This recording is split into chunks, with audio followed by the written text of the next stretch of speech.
My name is Matthew, and I enjoy fantasy football, particularly when I defeat Ryan by less than 1 point. Put him in the body bag. Let's go. Hey, oh. Let's go. Hey, oh. Let's go. Hey, oh. Let's go. I don't like golfing. I don't like tennis. I don't like anything. Just football. Yeah, I need some action and some satisfaction. The crowd's going crazy. We love football. Welcome back, everybody, to the Week 4 Review Podcast. I don't know. I kind of had a bad fantasy weekend. How'd you guys do? Oh, it was pretty good.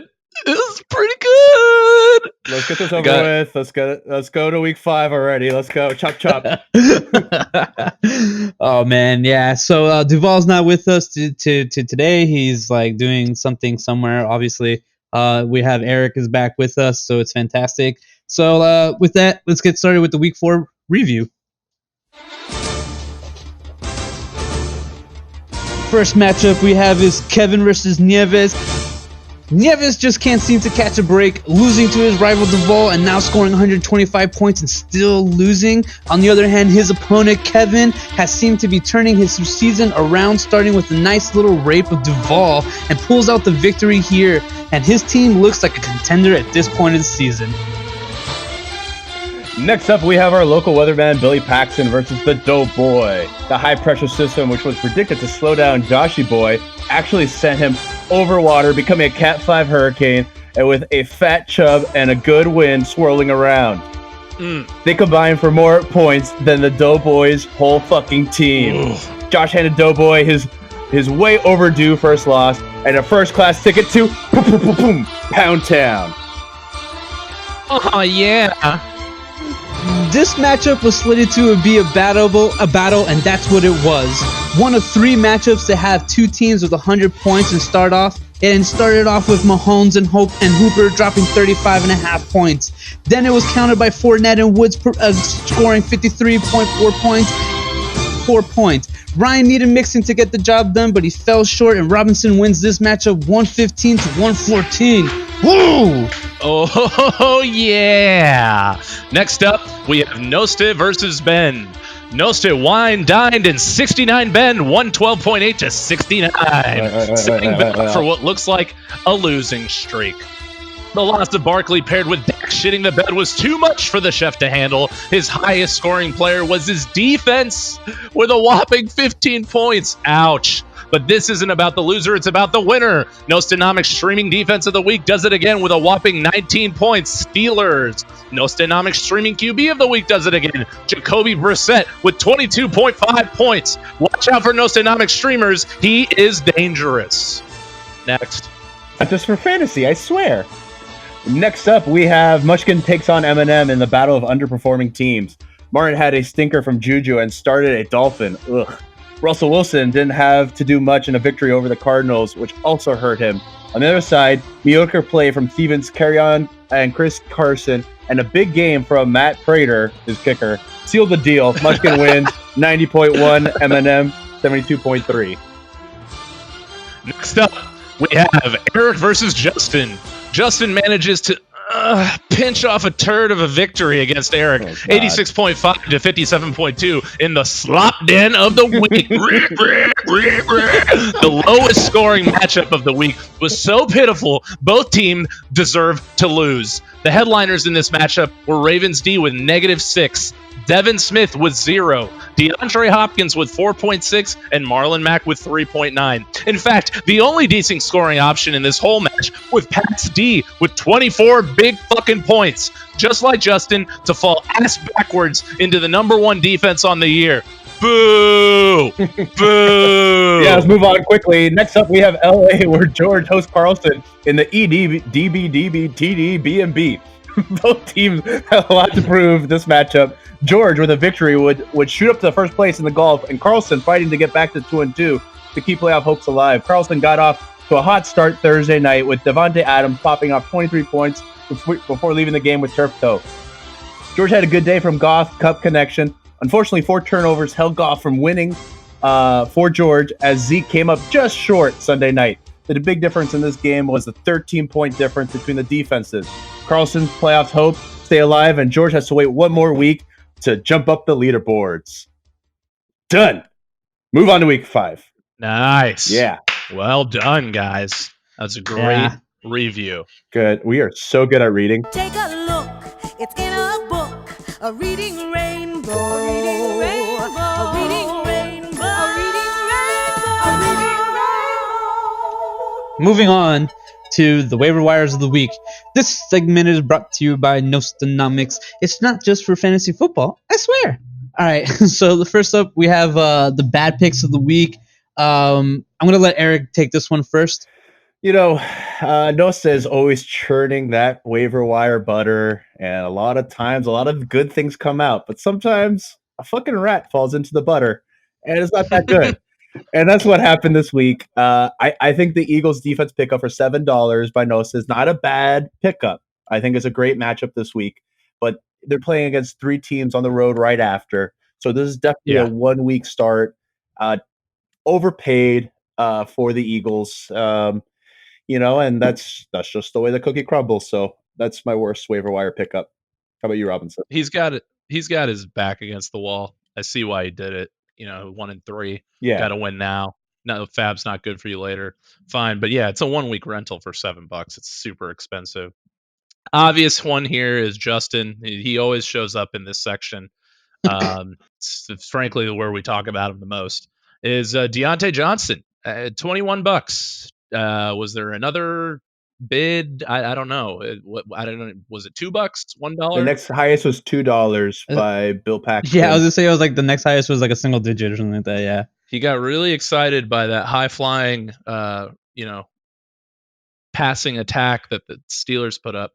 So good for him. I put a runner up because I figured that many people were going to talk about Deontay Johnson. So I put Gus Edwards by Matt Martin for $6. I just think that it's like, any other backup. This one's not even that clear cut because Justice Hill could end up like taking the load if Mark Ingram goes down. I think there was other people on the wire that you could have had for $1 or $0, like a Jordan Wilkins. Like, there's just any number of handcuffs. I don't see a particular value in Gus Edwards. So yeah. So I had Deontay Johnson as well for $21 from Justin. It's just I don't know. Justin had a ton of wide receivers selected this week. It almost felt like he was trying to block me of some way of some sort. Because it was an unusual amount, right? It was like 4 or 5 wide receivers he put bids on or something like that. So, but yeah. So moving on to the good picks of the week. It's I'm going to start off with this one. I like Geronimo Allison from Robinson this week, with Devontae Adams being out at least for 1 week. They really don't have anybody else. It's MSV and Geronimo Allison, and then whoever they decide to put into the third spot. So Target's going to be there. He's already liked. So I don't see. I just see value everywhere for this pick for the next 2-3 weeks. So and frankly, I didn't think I was going to win him. I was kind of shocked that I got him for $13. Even I was speaking to Mushkin the night before, and he's like, "Yeah, I think there's going to be like $20-$25 spent on him."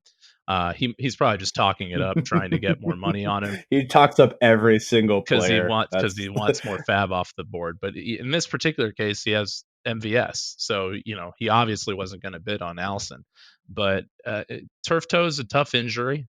We don't know if Adams is going to be out 1 to 3 weeks, and if he does, how effective he'll be.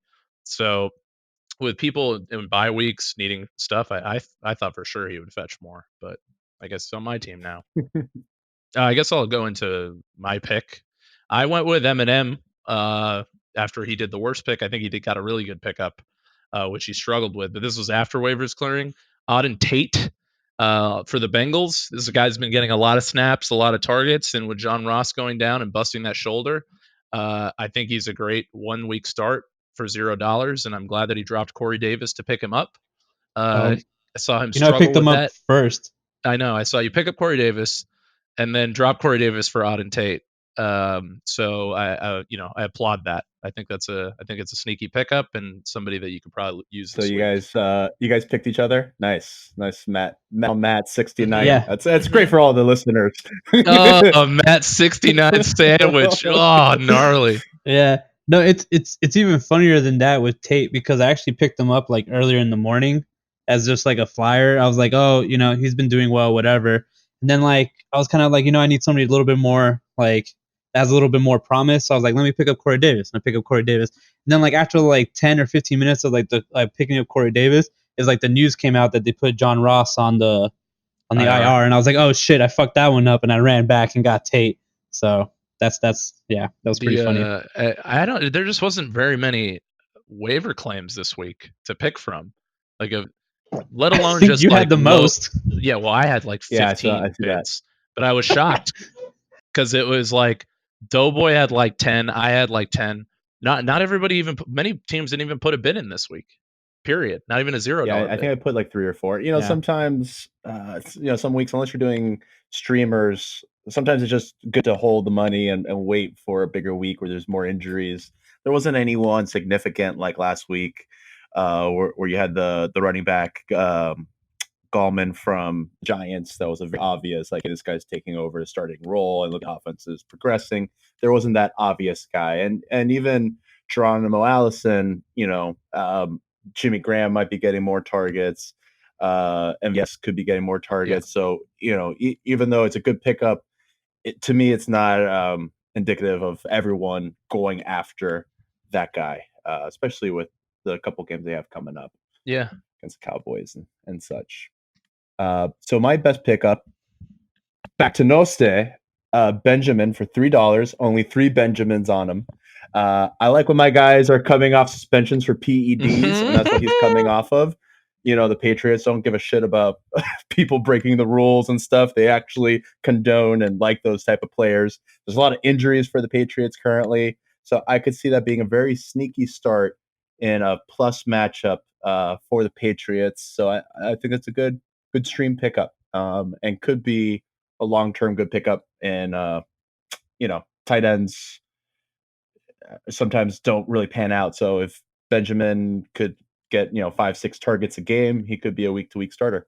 Yeah, I actually like that pickup too. I was looking at that one.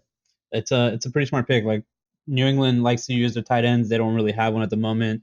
From everything from Camp was saying that he was the guy there.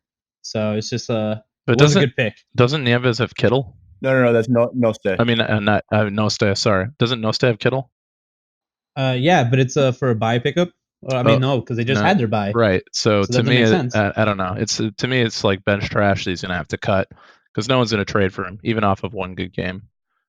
So you never know. Fuck you, Noste. He probably trades the most tight ends of anyone that I know in this league. In another league, he's always hustling with tight ends.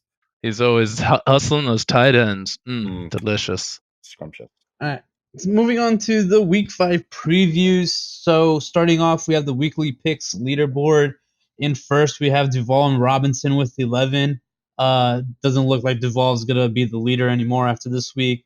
Erickson second with 10, and I'm in third with 9.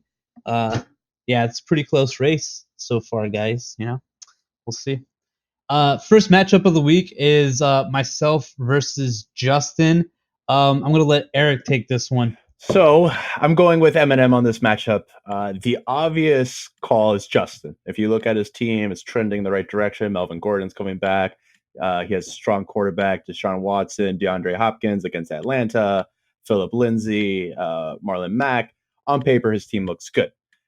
If you look at Matt Martin's team, on paper, not as good. Juju Smith has lost his starting quarterback. He still doesn't have AJ Green back. Hill may be coming back, but can't guarantee that. So you're asking, why am I picking Matt Martin? Russell Wilson is playing against the Rams. The Rams have been giving up a ton of points. They gave up 55 points against Tampa last week. Last week, Russell Wilson went against the Cardinals. He didn't have to do much. I think this week he's going to have to do a lot, and we've seen that he could put up 50 points by himself. I think also Alvin Kamara going against Tampa Bay. I think he's going to have a bounce back from last week and score, close to the 17 and a half or over points that he's going to get. I mean, and he could really boom. Juju Smith-Schuster, they're going against Baltimore. Baltimore has really showed that their defense is not that good. Trust me, I know. They scored -6 for me last week. And Deshaun Watson and DeAndre Hopkins have been really underperforming. Despite having a plus matchup against Atlanta, I don't think that's a guarantee that they're going to do well. The other thing is Marlon Mack is hurt. So we don't know how much he's going to play. If he's going to play, it could be a game time decision. And they're going against KC, which if that's a shootout, you could see them going with their scat back Hines in more passing situations. I think this matchup comes up to Royce Freeman on Matt Martin's side and Philip Lindsay on Justin's side. Freeman has been getting more and more touches, working more into Lindsay's workload. I could see them going with Freeman more, and that could be the difference in this game. Spoiler alert, everyone else went with Justin. So I'm going out on a limb and going with Eminem here to catch a point. Wow, you ruined my next thing. So I was gonna be like, "That's a sucker's bet" because I got Justin. You fucking stole the thunder, dude. Fucking ass. Yeah, Wow. well, you spoiled it. But yeah, going with Justin here. I do agree with you. He's got a lot of cracks forming. Marlon Mack may not play, and Justin had the ability to go out and get Jordan Wilkins on the waiver wire and didn't do it. He instead decided to get $21 on Deontay, what's-his-face, who's not going to help him this week. Johnson. Melvin Gordon, he gets back, which is, wow, phenomenal. What an upgrade for Justin. But at this week in particular, I don't think Melvin Gordon gets a full workload. Austin Eckler has shown that he's like more than capable running back. And since they're getting Melvin Gordon back acclimated, like back in conditioned, I don't see them feeding him, 80% of the snaps when they have a guy that's proved to be very efficient. I see it like a 50-50 split at best, especially against a Denver team that's 0-4. Yeah, it's a division game, but I think the Chargers are going to take care of this, and I don't think Melvin Gordon's going to just destroy. I think he'll do well, but I don't think he's up to top 5 status. That and Tyrell Williams, who's been firing up since the get-go and have been getting touchdowns every week. This guy's got a hip injury. He may not play either. Yep. So he's got 2 of his starters that may not play, and he's got nothing to really back them up. And Melvin Gordon may not be getting 50, may only be getting 50% of the snaps there. So Deshaun Jackson's not ready for him to come back in. Mike Williams may have to get the start, or he might have to be firing up Deontay Johnson, who he's had on the waivers.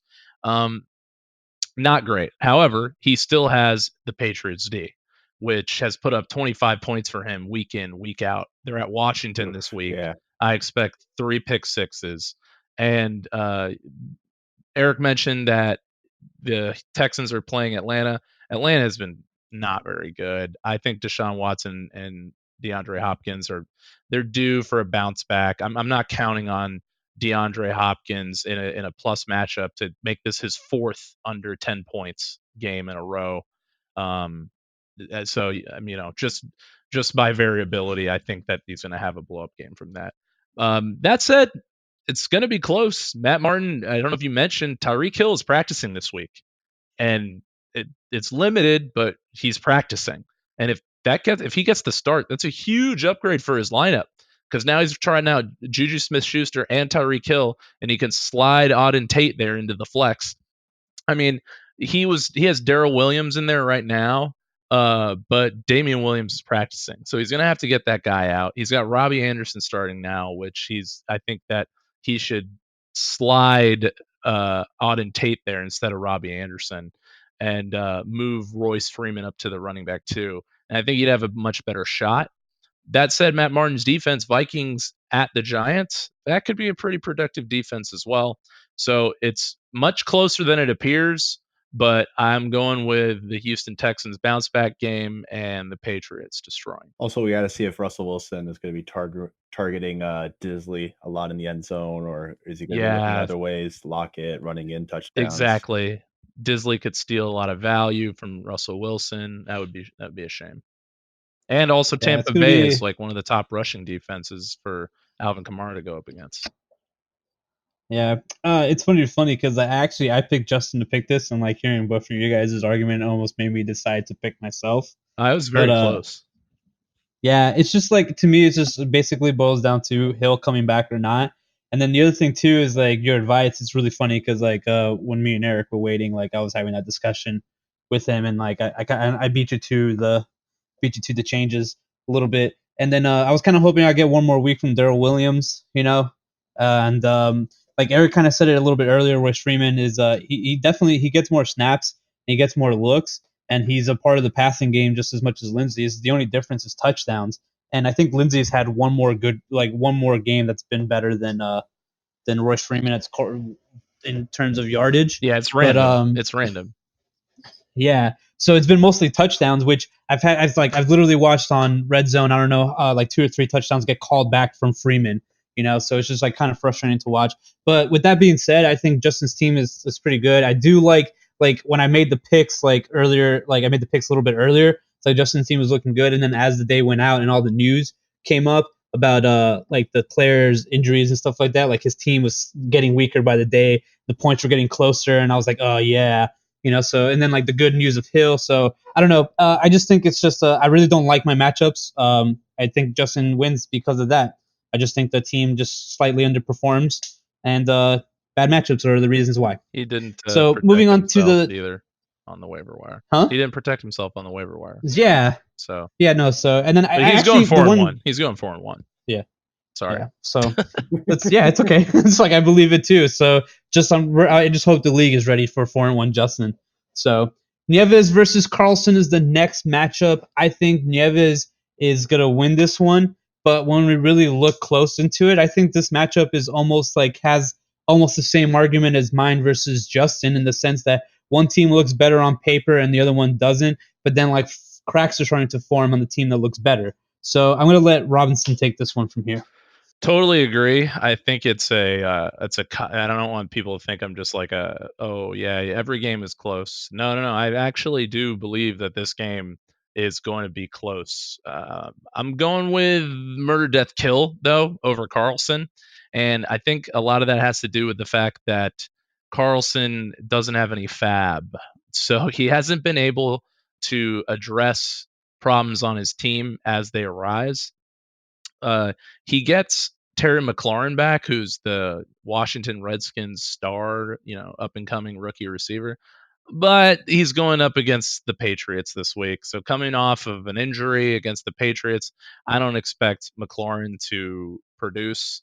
Um, and he lost Devontae Adams last week with that turf toe that we all know about. And he couldn't pick up Allison because he didn't have enough money to do so for a plug and play if that doesn't work out. John Ross tore his shoulder, his labrum, so he's on the IR, and he didn't pick up Auden Tate to replace him. He just slid in Dede Westbrook, who Dede Westbrook it doesn't get the same attention that he does with Gardner Minshew, and he's playing at Carolina. Carolina's been a good defense.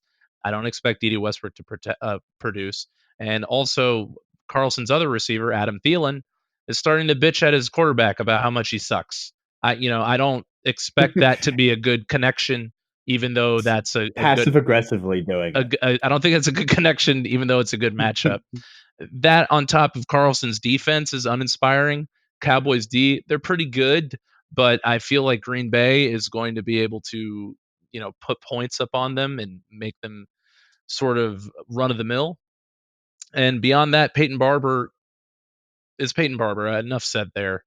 His two good players here, Lamar Jackson, who has not been able to be stopped, and David Montgomery, even though he hasn't been getting the running backs share that he wanted, it's at Oakland. They should be able to move the ball at Oakland. So going over to the side of the ball that I think is going to win, MDK is not perfect over here because James Conner got hurt at the end of the game. He may not play this week. And if he does play, he will be limited, I think. And they've shown that they'll give the ball to Jalen Samuels a lot. And he doesn't have Jalen Samuels. That and MDK, Kenny Galladay, is on a bye. So he's not getting that to happen either. Right now, he's starting James White, which I think is kind of a dumb thing to do in the flex. I know it's at Washington, which seems like a good matchup, but I feel like James White gets utilized more in close matchups or matchups where they have to catch up, and not in matchups where they're going to blow the team out and be up the entire Yeah, it's gonna time. be a boat race. So I think he'll eventually figure out he needs to start Alshon Jeffrey, which will be a huge upgrade to his lineup. And top to bottom, I think he's just got a better team. I don't care who Christian McCaffrey's playing; he's going to get his. Larry Fitzgerald at Cincinnati. That's going to be a shootout. He's going to get some points. And then the Evan Ingram against Minnesota. Yeah, that's a shitty matchup, but Evan Ingram seems to get a lot of targets, which I think will go head to head with Carlson's Travis Kelsey. Um, and Nieves' defense isn't that inspiring either. Rams D at Seattle. I think the Rams D is going to get a lot of points put up on him on Thursday night. So that's why I say this game is closer than it appears. Nieves' team isn't all roses. He's got a lot of cracks forming this week as well. So Carlson does have a puncher's chance here, but gun to my head, MDK. Yeah, I'm going the other way. I'm going with Adam's Avengers and Steven Carlson's team. Nieves' team is very solid. I feel like all his players are safe. James White, even if he's going to play him, he has a safe floor of 10 points. He averages 10.2. His projection is 10.3. That's what you want. You want your guys scoring double digits. Christian McCaffrey's been great, number one running back. But you know who's been also really great? Lamar Jackson, who's scored 7 more points a week than Carson Wentz. Going against Pittsburgh, this is kind of a rivalry game. This is a good time for Baltimore to show Pittsburgh who's the number one team in the AFC North. So I'm expecting Lamar Jackson to have a big game. David Montgomery against Oakland. I mean, Oakland just won. They look good, but I don't feel like it's going to be consistent. David Montgomery's they're going to ask a lot for David Montgomery this week with their quarterback out, Trubisky. Payne Barber in a good matchup against New Orleans. I think that's going to pay off too because Tampa's scoring a lot of points. So you like having guys on offense that's definitely moving the ball. Bruce Arias is doing great stuff over there. D.D. Westbrook, I mean, could be good, could not. We'll see. Travis Kelsey's, the GOAT, the best tight end in the league. And then you're saying Adam Thielen and being mad at Cousins is a bad thing. Do you remember a guy named Keyshawn Johnson? He wrote a book called Just Give Me the Damn Ball. That's what receivers do. They want the ball, and they ask for it. He said, hey, throw the ball downfield. So you know what Kirk Cousins is going to do this week? Throw the ball downfield to his best receiver, Thielen. And I think that's going to be the big difference. Terry McLean, Scary Terry, might score a garbage time touchdown with his boy Haskins, and I think that's enough to have Carlson edge out Murder Death Kill this week and finish at 3-2, and he'll be so happy, and then he could finally pay off all his student loans.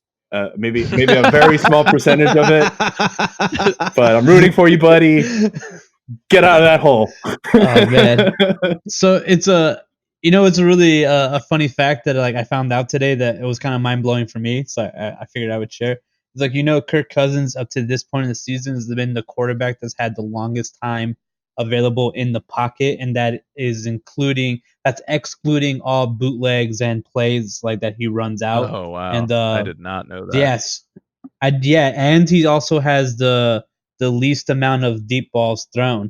So what's really funny is Alan Thielen and Steven and Diggs are bitching and complaining, but their complaints are extremely valid. They're not wide receiver diva complaints. So it's that stat blew my mind, and it was so it really is a Kirk Cousins deal. Well, and that said, you saw the video that Ryan posted in chat where Kirk Cousins almost missed the target on the 5-foot fucking throw for his baby reveal that he threw a water balloon at a cardboard cutout and almost missed 5 feet away. My God. So maybe he just fucking sucks, Maybe.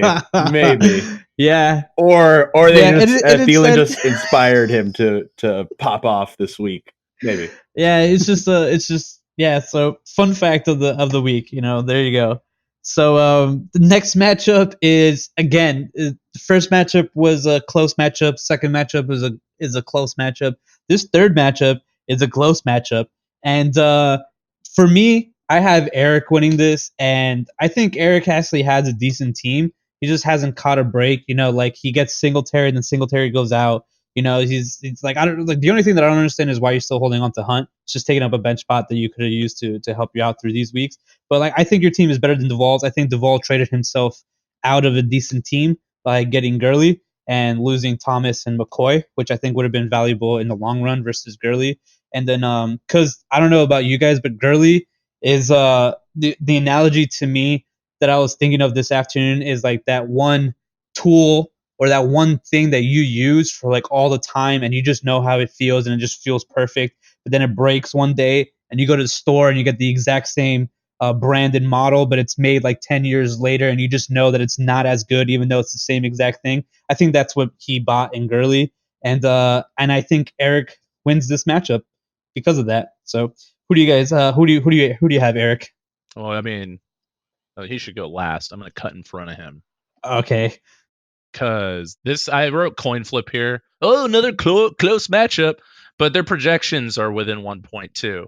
There's a 50-50 shot on the win probability here. And it's not like both of these teams are garbage either. I know we make fun of Doval for having a 3-1 record with the lowest points forced, and Eric's 1-3, and he hasn't had, shining outputs. I have more points than But him. yeah, he would since he's last in the league. But the team across the board is not bad for Eric. He's got Austin Eckler. I mentioned I don't think is going to be totally phased out because of his production. I think it makes a fine running back too.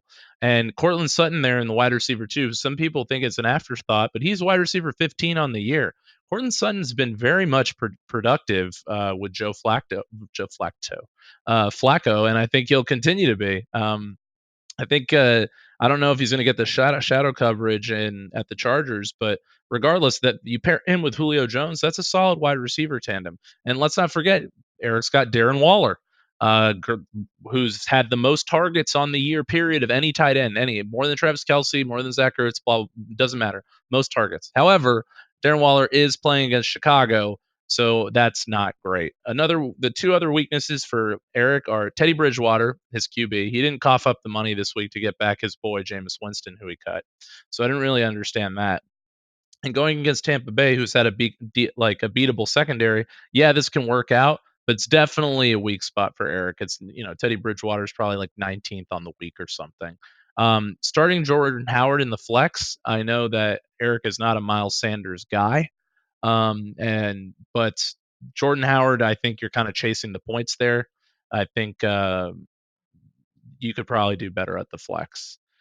That said, I'm going with Eric. Yeah. You can do better, but I'm going with you. I think the matchup here is in his favor. Although his QB is his weak spot, Doval starting Matt Ryan, and Eric has Julio Jones and Devonta Freeman. And that's at Houston, which I think is going to be a shootout. So if Matt Ryan does well, I anticipate that some of it will go to Julio Jones, and anything that goes to Devonta Freeman is going to cut directly against Matt Ryan. The only way Eric gets fucked here is if Matt Ryan has a love affair with Calvin Ridley, who Doval's starting in the flex, which I don't anticipate to happen. I mean, it can, but I would bet on Julio and Freeman going off before that. Todd Gurley at Seattle, that could go well for Doval. It could. That could be a shootout. Ronald Jones at New Orleans. That's a tough defense. And now that all the Ronald Jones hype is building, I'm switching back to the Peyton Barber side of the fence, because that's what happens with these Tampa Bay running backs. As soon as you're expecting one guy to do well, the other guy's going to do well. I assure you Peyton Barber is going to get most of the carries on the game, and Ronald Jones is going to put up less than 3 points. OJ Howard, they just don't throw to that guy. So I don't see it as a benefit for Doval. Saints D of what Doval's trotting out against Tampa Bay. Tampa Bay is going to put points up on them. I don't think that's going to be a good defensive start. And Eric, as he trashed the Ravens defense, is also firing them up at Pittsburgh in that division game. So Eric's defense isn't that good. That's why I mentioned that this is a pretty fucking close game. But I'm going with Eric. Well, first off, there's still time for me to change my defense. I think this matchup is pretty much boiled down to the Atlanta New Orleans game. We have 6, including our kicker, defense, like 6 or 7 players playing in that game. So that game's going to be a close watch. I hope that's at 1:00. I'm not sure, but it's gonna be an exciting game. So that's going to be pretty much showing who's going to win this game. I have a lot of variables. I got to see what's Austin Eckler's production with Melvin Gordon back. Cortland Sutton, if he's not getting shadowed by the Chargers top cornerback, whose name is slipping my mind. Hopefully that goes to Emmanuel Sanders. Darren Waller is going against Chicago, who has the fastest linebackers in the league, and there's enough tape out there that Derek Carr cannot throw the ball downfield, and he's just relying on Waller and peppering him with targets. On the other side here, like Matt Martin said, Todd Gurley is not really the guy he used to be, and he does get some production, but he's not getting as much as he used to. He's not having those breakaway 30, 40-yard touchdown runs. Now that those words came out of my mouth, that's exactly what's going to happen. Yeah, but, for sure. But I reverse jinx the jinx, so we're good. Yeah. Oh, smart. I did that against Joe Super Mixon. smart. It worked. I think it's going to be a close matchup. Like I said, it's going to come down to that New Orleans-Houston game. But I'm going with myself, and I still have a couple tricks up my sleeves. On that Jordan Howard point, I think Philly's got to outclass the New York Jets. At that point, they're going to be running the ball a lot more. I mean, when you saw what they did to the Packers, they established the run with Jordan Howard. He's a beast around the goal line, and I think they're going to utilize him accordingly. Miles Sanders is returning kicks, returning punts. They're using him more in special teams. I mean, he's obviously still going to be out there and producing as a running back, but I see Jordan Howard becoming more of the leader in the percentage snaps moving forward. I think that's a hard argument to make, considering that they're both like evenly snapped out at the moment. And then the other thing too, he got more touches last week. Yeah, he got more touches, but the snap count's the same. So it's like a give or take. And then and I lost my point because you interrupted me, but that's okay. Well, we're doing like banter, it's like between the sections. Yeah, back and forth. Yeah. So, but like the other thing too is like what I was gonna say was like Jordan Howard. I don't think it's too much as point chasing. I just think that it's the hot hand of the group was like played that night, and like I think the Eagles are going to continue doing that. Just whoever's having the better night or whoever they perceive as having the better night is going to get the touches. So the question for Eric becomes: is he going to roll with Jordan Howard in a game where he thinks they're going to be leading? The Eagles are leading against the Jets, or is he going to fire up Michael Gallup against a tough Green Bay secondary? Now he's coming back off injury, but was showing promise in the preseason. I'm hoping that they let him sit another week since it's a tough matchup. So you don't have to make. Yeah, that decision. but I would still go with Jordan Howard if they rolled him out. Yeah, I would definitely go with Howard just because of the matchup and how I think it's going to pan out. All right, well, we'll see on Sunday. Yeah. By the way, I think like in 2 years of voting Jordan Howard, I never got a 30-point game from out of him. Oh yeah, I wasn't going to point out that bias, but I actually said that when it happened, like in the chat. I was like pissed off about that. I was like, dude, I think in 2 years that I had him, I think the highest he ever scored was 28 points. And but yeah, and that was like randomly, like in the beginning when I owned him. But yeah, so moving on to the next matchup, it's Wesley versus George. It's pod versus pod, and it's kind of funny because I made my picks earlier in the day, and like I just add them to the list later. I had George picked, and then I was reading Robinson's entry, and I didn't know about this one piece of information, and it's really funny to me because like that's it's one of the reasons why I hold Dak Prescott as like a middle tier quarterback is because when this guy went out, I'll let Robinson talk about it. Dak fell apart and I hated it and I loved watching it. So I have George winning this one. I'm going to let Robinson take it from here. Okay. I pick me. I'm the best, number one, obviously. But I think it's because George has a particular weakness. He's relying a lot on the Cowboys, Amari Cooper and Ezekiel Elliott, who are playing against Green Bay, who have a particularly effective pass rush.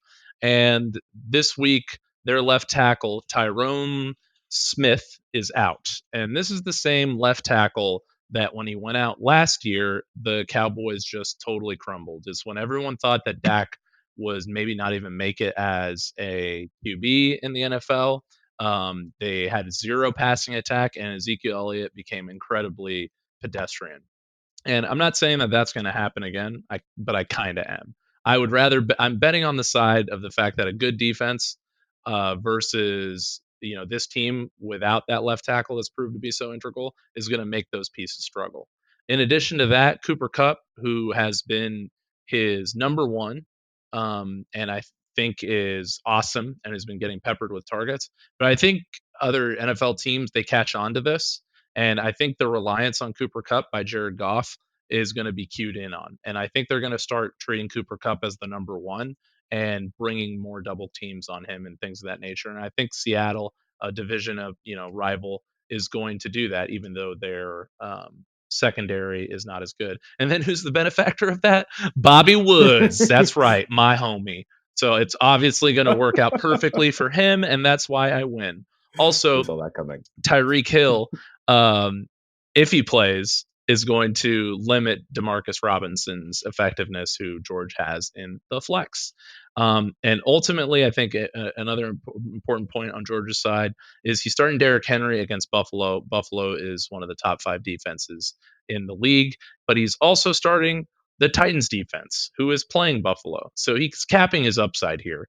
If Derrick Henry does really well, Titans D is going to not do well, and vice versa. Well, I mean, Derrick Henry could still sneak into the end zone. I picked George. He's been scoring a lot of points, 3rd most in the league.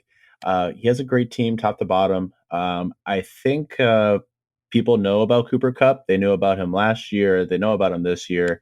When he's on the field, he's a top 5 fantasy receiver. So he's kind of proved that he's that good. And I think it's a lot of the Rams scheme.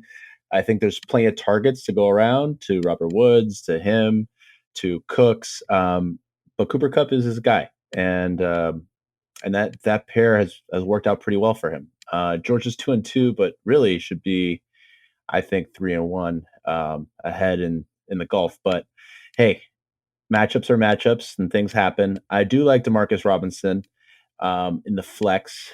I think any stock that you get with Patrick Mahomes is good stock to have. And yeah, he hedged his bet a little bit with the Titans defense. But you never know. They're going to be starting a backup quarterback with Buffalo. Actually, it's not hedging if he has Derrick Henry and the Titans defense. So he's just saying the Titans are going to beat Buffalo because Allen might actually not play. I don't know. Oh, no, yeah, you're totally right. I'm an idiot. Yeah, that's all good.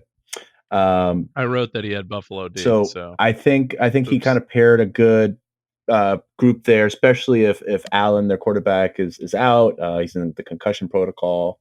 I think currently, I haven't checked since yesterday. Is he still out? Do you guys know? He's still in the concussion protocol. He's still as of today. So there's a chance that he's not going to play, and they're not as productive without Allen out there. And Greg the Leg, man, still the second best kicker on the league. Go Kickers, woo! If you look over to Robinson's team, he picked up the quarterback that I dropped. I picked up Bridgewater because he's at home. I think there's going to be a shootout. I think both quarterbacks are going to be good. I just like Teddy Bridgewater over Winston this week. Dalvin Cook, has still been one of the best running backs in the league this year. Leonard Fournette coming off a huge game last week, going against Carolina. All those guys are away.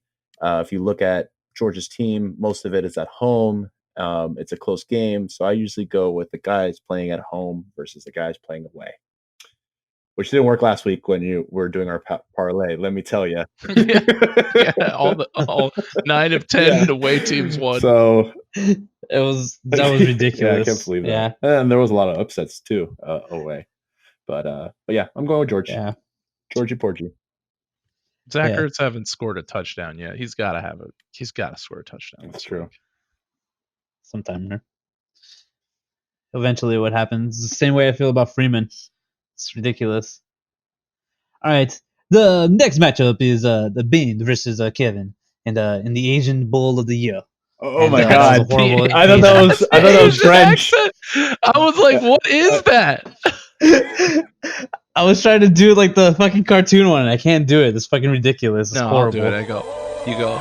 Oh yeah, it's super #1 Asia ball. Yeah, fantasy football #1. There you go. I got Kevin winning this one. I just like Kevin. I like Kevin's team. I think he's. I think in the beginning, the first 2 weeks were kind of rough on him. Maybe even the first 3 with all the AB news, and like he lost like a player here and there. And I think he's done a good job of doing things in the waiver wire that he's needed to do.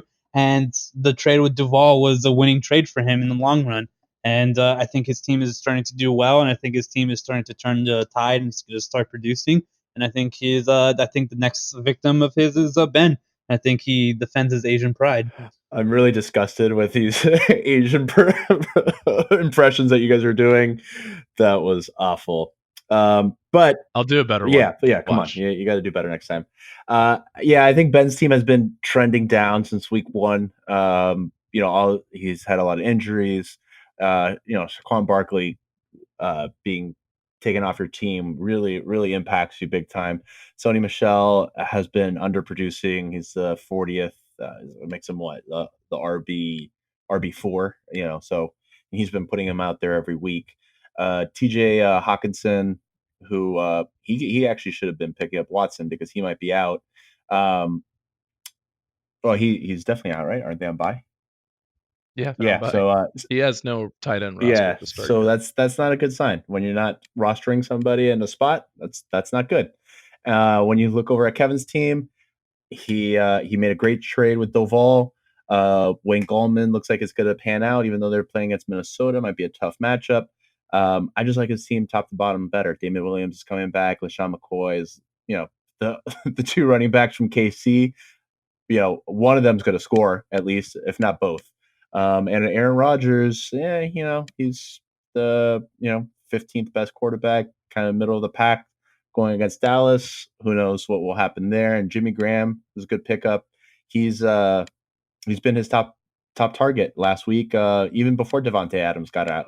He scored a touchdown and was peppered with targets. So I think Kevin's team is trending in the right direction. Ben's team is not. I'm going with Kevin. Yeah, you got to go with Kevin. I mentioned that I think the Cowboys are going to struggle.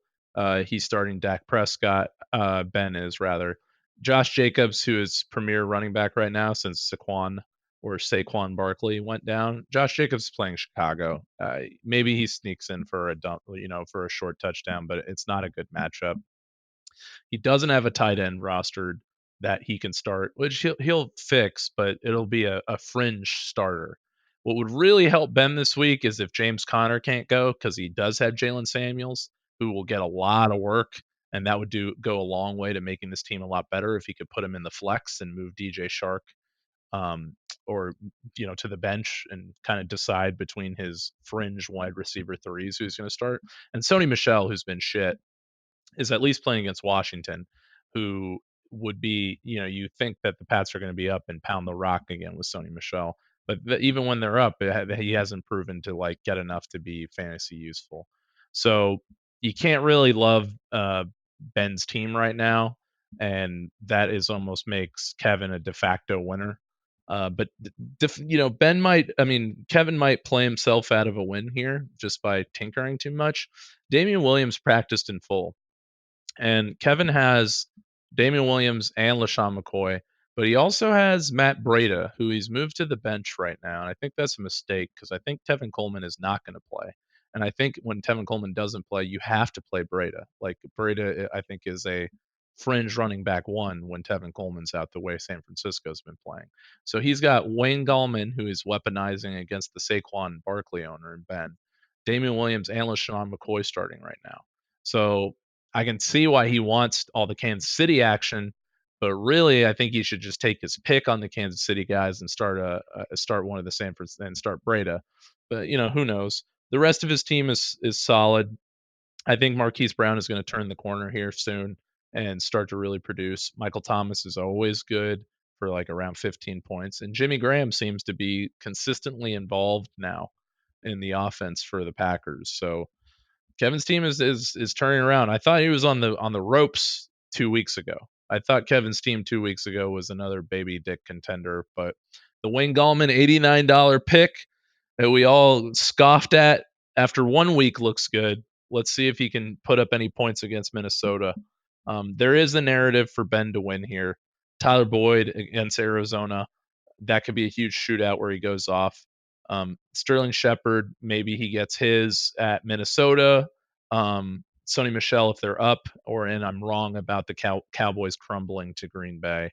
But Ben's defense is good. Panthers D against Jacksonville. That's about it. So the ultimate winner of Asian Bowl 2019 is Kevin. Yeah. And the winner of the best Asian accent goes to Robinson on that one for sure. Yeah. Yeah. Next matchup is Battle of the Best Friends in Ryan versus Mushkin. I'm kind of sick of them. It's like slobbering over each other's dick and talking about whatever hats they're wearing and all that other whatever, you know. Yeah. But I got Ryan winning this one. Fuck boys. I got Ryan winning this one. I'm not a big fan of his team, but I gotta give him credit. It's just his team is putting up points. For some reason, his teams always do. They never really look good, but somehow they always play well. So I got Ryan winning this one. I think Mushkin's team is actually coming up little by little, but I just think his wide receiver holes is like kind of hard to come out of. If he can somehow find a wide receiver one or two that can actually that are actually competent, I think his team will be all right. But as of right now, Ryan got this one. So I also have Ryan. He has the second best quarterback. He has the fourth best receiver, second best tight end, second best defense, third best kicker. I mean, his team is good top to bottom. He's 2-2 currently. Was still one of the top scoring teams. Steven's team on number one scoring team. Is it number one? Wow. Okay. So number one scoring team. Well, he had the big 170-point week or something, so that probably got him up there.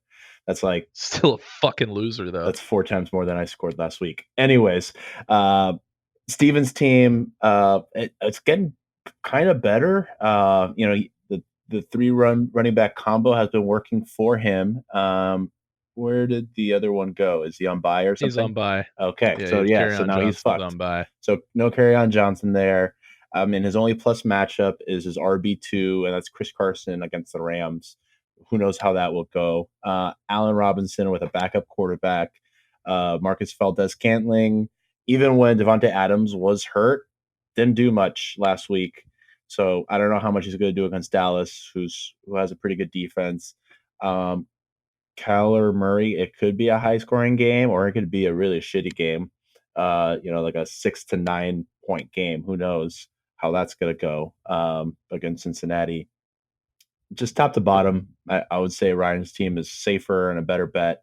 Odell Beckham is right now the 25th best receiver in the league, and I think that's going to be improved this week against San Francisco. So I'm going Ryan. I'm going to go contrarian. One, because I don't fucking like Ryan. He's a fucking faggot, so I'm going with Mushkin here. But 2, it's because I think Mushkin's got cheeky starts, and Ryan's matchups aren't that good. You mentioned the Cincinnati game. The over-under in that game is 48. It's a pretty high-scoring game for 2 shitty teams. And Bengals defense, they couldn't stop Mason Rudolph. So I anticipate Kyler Murray to get his, which can go toe-to-toe with Patrick Mahomes. At least at least keep it within 10 points. And the big advantage here is Mushkin's running backs. I think they're significantly better than Ryan's. Joe Mixon has struggled, even in good matchups, to get over 10 points. And yes, he's in that Arizona game that's a shootout, so he may prove me wrong and go off. But it seems like their offensive coordinator and new head coach prefers to air the ball out. Joe Mixon doesn't seem to be getting the bulk of carries that he was getting before that made him the leading rusher in the AFC last year. He's getting less than 15 carries a game. So I have my doubts. Also, Frank Gore, who's been very solid. is playing at Tennessee this week with possibly Josh Allen out in the concussion protocol. I think Tennessee stacks the box, making their backup, who I don't even know who the backup there on the Bills is, beat them, over the top. And I think Frank Gore suffers. Where on the right, Mushkin has Mark Ingram, who's been awesome, no matter who they played, and Chris Carson, who seemed to get his groove back last week, and I think is going to be in a high-scoring affair against the Rams on Thursday night, and I think is going to outscore Ryan's running backs. Ryan absolutely has the advantage in the wide receiver category with Mike Evans and Odell Beckham Jr. They totally outclass Allen Robinson and Valdez-Scantling. However, Mike Evans is at New Orleans, and he is definitely drawing their number one corner, who I forget his name now, but he's like a top 5 corner. And Odell Beckham Jr. is playing at San Francisco, and San Francisco, I think, is a top 3 secondary. They've been phenomenal, and Richard Sherman is going to be all over ODB, who seemed to get frustrated last week. So could see both of them struggling, or at least not going off to the tune of 25 points. And if that keeps them within a manageable range, I think Mushkin's receivers can match that. Valdez-Scantling with Devontae Adams down, yes, he didn't produce all that much, but he's a threat over the top, and he's a downfield receiver, and you want that, and I think he can pull one of those off. Allen Robinson at Oakland, that's a soft matchup, and Chase Daniels might be an upgrade over Trubisky. But Allen Robinson might be better. And then finally, Will Fuller in Mushkin's flex hasn't done anything all year, but he's one of the receivers with the most air yards attempted in the league. And now Kenny Stills is out with a hamstring injury. As somebody who's been pocketing Kenny Stills in a lot of places, really disappointed me because I thought he was winning the job. But now the job's all Will Fuller's again. He's like the only healthy guy out there. And at Atlanta, that's a soft matchup. I think Will Fuller's could get a touchdown this week. Yes, Ryan's got the awesome Bears defense, but Mushkin's got the Bills defense, which is excellent as well. And they're at Tennessee, and Mariota sucks. So those can go head to head as well. Finally, Ryan's has T.Y. Hilton in the flex, which T.Y. Hilton has proved to be awesome as a 4th-round pick for him. But like I said last week at the beginning of the week, after watching that injury, I don't think he plays this week either. I think they're going to rest him again. I don't think he can go. And because of that, I look at Ryan's bench and who he's going to start. He doesn't have a lot of options. He's going to probably have to start Golden Tate, which that is just a total question mark because we don't know how effective he's going to be. And the Giants are playing against Minnesota, which is a super tough defense. So I think Mushkin pulls the sneaky upset here with a lot of shrewd plays and good matchups. And fuck you, Ryan. In summary, in conclusion, fuck you, Ryan. Basically, this one segment is brought to you by Fuck You, Ryan. All right, moving on to the last matchup. That was a lot of talking to point out that I'm just going to point out the obvious here. He has the advantage in 8 matchups, and Steven has the advantage in 1. Yeah, I was also going to say is that Steven's only scored 100 points once. Also, every other game has been 90 or less. Let's go, Steven. Let's go, Steven. Last matchup of the night is No State versus our very own weatherman, Bill Paxton, Josh. I got No State and Nostonomics getting their second win of the season. No, the first win, second win of the season. So, second win, yeah. So, yeah. Who do you got, Robinson? I got my Biffle, my good friend, Joshua Camarade, Bill Paxton, the weatherman. I like his team. I've said it before. I think it's a top team. His only weak spot is his defense, which, as Eric said, he's still got time to fix. I don't like Browns D on the road at San Francisco. San Francisco coming off a bye.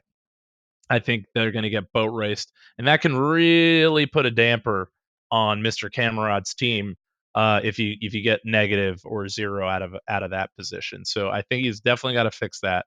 But beyond that, he's got talent at every spot here. Stephon Diggs in a good matchup against the Giants. I think he's going to get more looks than Thielen. I mean, if I was Kirk Cousins, I wouldn't throw it to Thielen. I'd throw it to Diggs. Interesting. Interesting. Chris Goblin, the God Goblin. He's, I think, the number 1 receiver on the year. And I think he's going to produce. I think Mike Evans is going to draw the top corner on that team, and I think he's going to feast on the inside again. Josh Gordon, At Washington, fantastic matchup. It's just whether or not he gets a touchdown pass, right? Well, who's throwing in the ball? Tom Brady. That's who Josh is starting at Washington, who's fucking garbage. So I he this could that combo could go off to the tune of 50 points on their own. I'll admit that if they get ahead early and they don't get the touchdown passes, we could see a scenario where they get benched. And that would be the road how Josh loses. But Josh also has phenomenal running backs. Nick Chubb, who had 40 points last week. I think the Browns don't want to put the ball in Baker's hand and throw it down the field, especially against San Francisco secondary. They're on the road. They're going to try and pound the rock, and I think Nick Chubb's going to get fed. Le'Veon Bell, he gets back this week, rested. Yes, he's going against a very difficult front seven at Philadelphia, but Le'Veon Bell does damage through the passing game, and rookie or the shitty ass QB that they have is going to dump it off a million times to him. I think Josh just has a way higher floor, and all his guys can boom really well. That's not to say that Nosta's team isn't punchy and good. The two main issues I see with Nosta's team is DJ Moore against Jacksonville. I think DJ Moore is going to draw Bouye, who's the only good corner now that Jalen Ramsey isn't playing. So I think he's not going to have a good week. And then Mohamed Sanu, I just don't think has the upside, even though he's in a good matchup. He could be good for 11 points, but I think you got to do better than just kind of mediocre play to beat Josh's team. So I'll let you guys just, since you went the other way. I guess not. I guess you. I did. But then I switched it after I actually looked at Danny's team because this was the last matchup. I didn't really look at it. I just saw his pickups. I'm like, oh, his team's going to be good. Not so fast, my friend. He has George Kittle in there. He could probably start Watson as his second, as his flex over Mohamed Sanu, to be honest.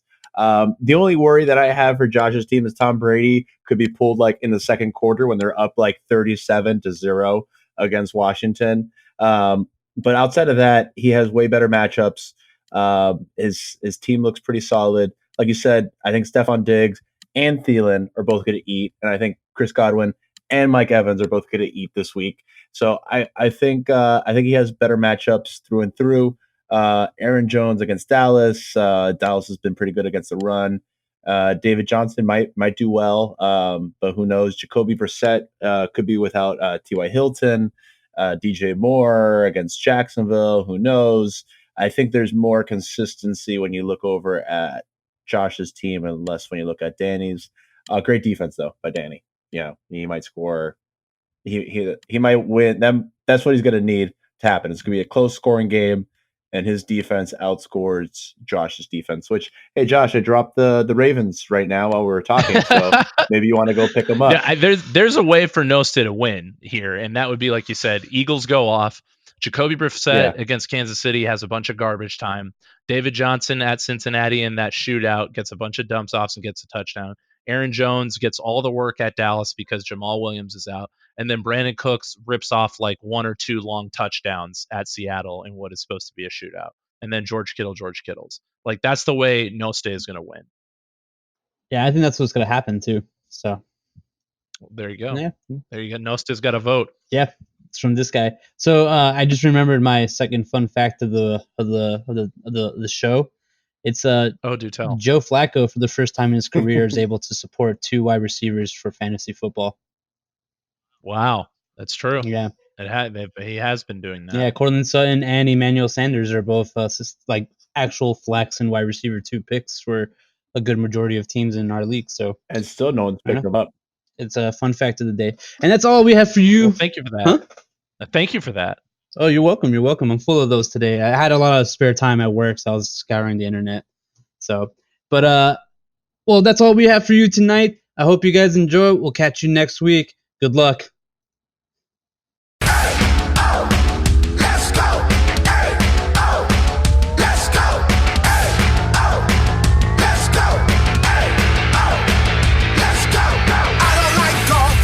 Yeah, my schedule's been hard as fuck.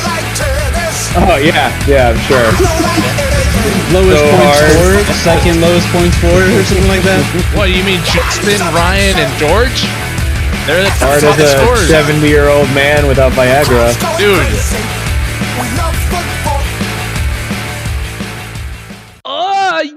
yeah, super number one, Asia boy, yeah, fantasy football number one.